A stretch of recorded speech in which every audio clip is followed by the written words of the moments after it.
Hey, I'm FriendlyBaron and welcome to my new series, Casual vs Speedrun. In these videos, I'll be showing a comparison between how a casual plays GTA 5 versus how a speedrunner does the story mode, and highlighting the differences or similarities where it's interesting. In this first episode, we'll be going over the first 4 missions of the game: Prologue, Franklin and Lamar, Repossession, and pulling Favours. The beginning of Prologue already begins with some optimizations, looking where we need to look early, taking cover or jumping to move faster, and other similar things. GTA 5 speedrun is not glitch heavy, but mostly optimized gameplay in terms of movement, pathing, shooting, and driving. This comparison of the speedrun is of the main category, Classic %. More info is in the video description, but basically in this category we play without mission skips, without taxi teleports, and pick the third way option at the end of the game. When speedrunning, I shoot with keyboard and mouse, and drive with controller.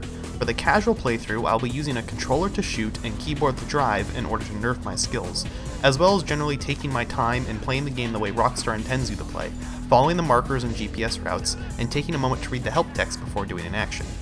Looking at the speedrun now, something to know for future videos is that whenever you are in an interior, running in third person and jumping constantly is the fastest way to move, which is seen quite a bit in the first few minutes of this game.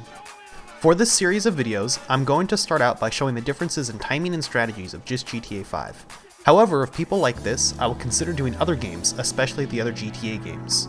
These videos will also not be in-depth guides of how to speedrun GTA 5. If you're interested in that, check out the speedrun.com forum section for GTA 5, and or come over to my Twitch stream or any of the other GTA runners who stream.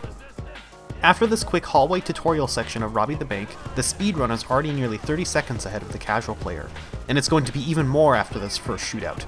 Watch the speedrun move and shoot constantly to go as fast as possible, and even skipping 2 cars of cops that will despawn once they are ran past. Meanwhile, the casual player is slowly working through the cops in the parking lot before moving on. In GTA 5, shooting is about as important as driving skills are. Being able to hit fire a weapon means you can run faster, but it's at the cost of worse accuracy, so aiming skills really help speed you up. And, this may be a shocker, but getting headshots and downing enemies as soon as possible saves as much time as hitting perfect boost and racing lines when driving around. Lots of the strategies and shootouts in GTA involve running at the enemies and killing them before they can hurt you too much to die, as that's basically always the fastest way to go. Except on this next shootout. I'm going to play the casual side first. It's a pretty generic shootout as you try to defend Michael and Brad from the approaching cops, until the game forces it to end and Trevor runs away. In the speedrun, we just run away as soon as possible. One of the so simple it's funny skips in the game. So this is the end of Prologue. There was another minute and a half of unskippable cutscenes, but after about the 3 to 4 minutes of actual gameplay, the speedrun is almost 2 minutes faster on this mission. Next up is the mission Franklin and Lamar. We start driving around proper Los Santos and things move fast. The casual player on the left will be following along behind Lamar, going through scripted actions and events. The speedrun will be up in front of Lamar almost right away, and will be taking certain routes to either get in front of him, even so much as getting pushed by him right now, or taking different roads as seen in next in order to rubber band him along as fast as possible. We can't drive straight to the ending even though we know where it is, sadly. If you get too far from Lamar, the mission fails you, so the route is designed in a way to be as fast as possible without failing, basically. There's some other things you may see the speedrun doing weird while driving, namely hitting sidewalk curbs or pressing the brakes while going straight. I won't go too in depth yet, but a short overview is that curb boosting is abusing the physics oddity in the game that makes the car get a boost whenever the suspension is compressed. The brakes in the straight, especially if done while using Franklin's slowdown power, basically tricks the car into doing the same burnout boost you get when starting from a stop with high RPMs, and as long as it is done at a high speed and on a slight crest. The mechanics like these seem weird at first, but can be pretty fun and really make the gameplay unique once you get good at them. Another optimization is good use of Franklin's power, which can be used to turn corners tighter and also return to the ground faster, which is done on this left-hander here. Franklin's power is generally toggled on and off instantly. When turning any player character's powers off, there is a slow ramp up back to normal speed, and during this ramp up time you still have the effect partially, so with Franklin especially we can still execute normally impossible tight or high speed corners with just a quick tap of the power. I probably won't be using Franklin's power much as the casual player. I don't know about others, but personally I never used it in my casual playthroughs. It just seemed kinda cheesy and wasn't super easy to toggle on and off anyways, so I never thought to use it. So after this initial drive, the speedrun is already 1 minute ahead of the casual player. I do admit, in this example, the casual drive was quite messy and maybe could have been more like 30 to 45 seconds slower. Next up, losing the cops, the casual player is driving all over and getting seen multiple times, increasing the cooldown. Meanwhile, the speedrun knows exactly where to go to continue the mission, and slowly goes in that direction, avoiding cops entirely. When you're in a location, the cops get attracted to that spot 10 to 15 seconds later, so by sitting in that one spot for a while, the cops come into the alley the speedrunner sits in, instead of the location at the end of the mission. Most times you have the cops later in the game is like that as well for the speedrun. Lose the cops on the first try as you drive a predetermined route to avoid the cops.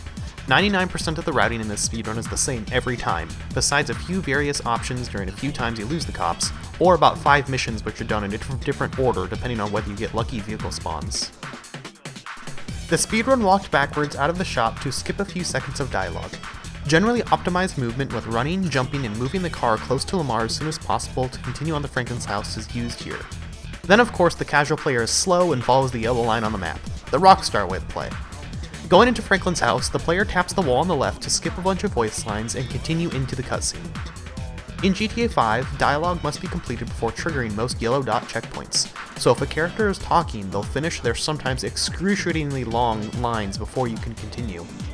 As well, sometimes a certain line must be said before the trigger can happen, but hitting a wall or fence can sometimes be used to interrupt the previous dialogue and force the required dialogue to play when close to the checkpoint. This is the end of the mission Franklin and Lamar, with the speedrun being 2.5 minutes faster by the end of it by using better routed driving and cop avoidance. Up next is Repossession, where we will be going to the beach area of Vespucci to shoot some gang dudes and steal a green bike. The speedrun takes a direct path to Simeon's, even taking cover on the wall to avoid forced slowdown walking. As well, the speedrun will take the faster Bullet supercar instead of Franklin's car that you were expected to use. When running to the Bullet, we run farther than needed and then turn back.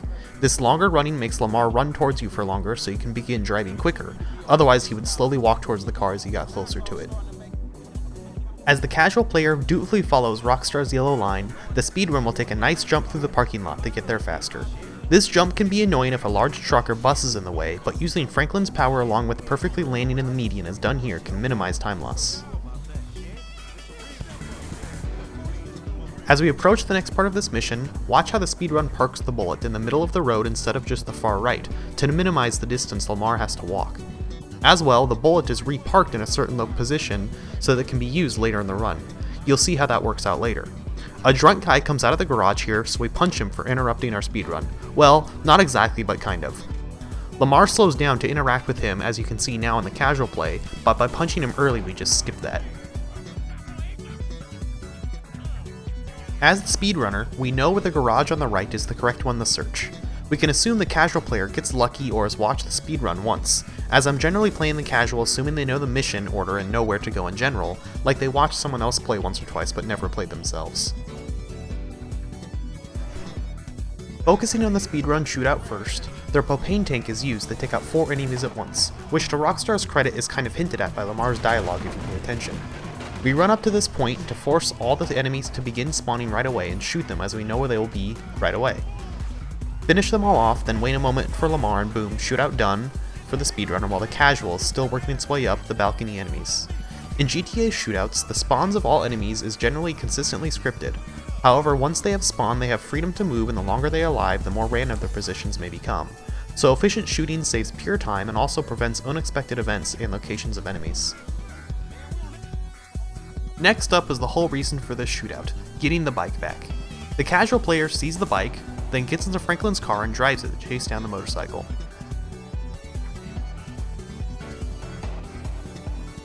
For the speedrun, this is much easier. We just shoot the guy on the bike right away since we know he will be there. Heading back to near Franklin's house, the casual will be following the yellow line on the minimap as always.